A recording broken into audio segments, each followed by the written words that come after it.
ಹೊಸ ವರ್ಷಕ್ಕೆ ಕೆಲವೇ ಗಂಟೆಗಳು ಮಾತ್ರ ಬಾಕಿ ಇದೆ.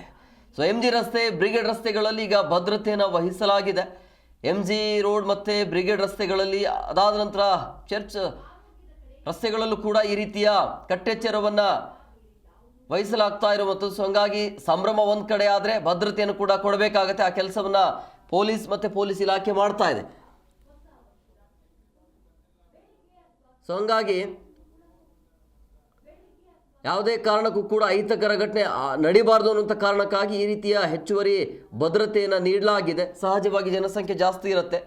ಕೋರಮಂಗಲ ಸೇರಿದಂತೆ ಬಹುತೇಕ ಎಲ್ಲ ಕಡೆಗಳಲ್ಲೂ ಕೂಡ ಬ್ರಿಗೇಡ್ ರೋಡ್ ಆಗಿರ್ಬೋದು, MG ರೋಡ್, ಚರ್ಚ್ ಸ್ಟ್ರೀಟ್ ಆಗಿರ್ಬೋದು, ಅದಾದ ನಂತರ ಕೋರಮಂಗಲ, ಅದೆಲ್ಲ ದೃಶ್ಯವನ್ನು ಕೂಡ ನೀವು ಗಮನಿಸ್ತಾ ಇದ್ರಿ.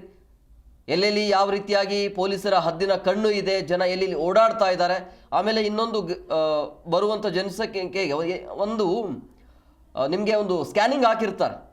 ಸ್ಕ್ಯಾನಿಂಗ್ ಇರುತ್ತೆ. ನೀವೇನಾದರೂ ಗೊತ್ತಾಗಲಿಲ್ಲ ಅಂತ ಹೇಳಿದ್ರೆ ಸ್ಕ್ಯಾನ್ ಮಾಡಿದ್ರೆ ಎಲ್ಲೆಲ್ಲಿ ಏನೇನಿದೆ, ಯಾವ ರೀತಿಯ ವ್ಯವಸ್ಥೆ ಇದೆ, ಎಲ್ಲಿ ಪಾರ್ಕಿಂಗ್ ಇದೆ, ಏನು ಎತ್ತ ಅನ್ನೋದು ನಿಮಗೆ ಗೊತ್ತಾಗುತ್ತೆ. ಸೊ ಹಂಗಾಗಿ ಆತುರ ಅಥವಾ ಆತಂಕ ಪಡೋದು ಏನು ಬೇಡ. ನಿಮಗೆ ಏನಾದರೂ ಕನ್ಫ್ಯೂಷನ್ ಆಯಿತು ಅಂತ ಹೇಳಿದ್ರೆ ಸ್ಕ್ಯಾನ್ ಮಾಡಿಕೊಂಡ್ರೆ ಡೀಟೇಲ್ ಬಂದುಬಿಡುತ್ತೆ.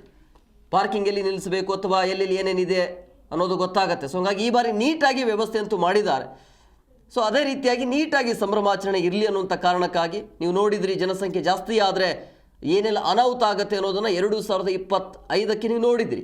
ಅದು 26ಕ್ಕೆ ಕಂಟಿನ್ಯೂ ಆಗಬಾರ್ದು ಅನ್ನುವಂಥ ಕಾರಣಕ್ಕಾಗಿ ಒಂದು ವೇಳೆ ಜನ ಜಾಸ್ತಿ ಇದ್ದಾಗ ಏನಾದರೂ ಜಾರಿ ಬಿದ್ದಿದ್ದೇ ಆದಲ್ಲಿ ಅದು ದೊಡ್ಡ ಅನಾಹುತ ಆಗುತ್ತೆ. ಹಂಗೆ ಆಗಬಾರ್ದು ದೇವರ ದಯದಿಂದ. ಸೊ ಹಂಗಾಗಿ ಆ ರೀತಿಯ ಘಟನೆ ಆಗದೇ ಇರಲಿ ಅನ್ನೋದು. ಆಮೇಲೆ ಎಲ್ಲೆಲ್ಲಿ ಜನಸಂಖ್ಯೆ ಜಾಸ್ತಿ ಇರುತ್ತೆ ಅಲ್ಲಿಗೆ ನೀವು ಎಂಟ್ರಿ ಕೊಡೋಕೆ ಹೋಗಬೇಡಿ, ದೂರದಿಂದನೇ ನೋಡಿ.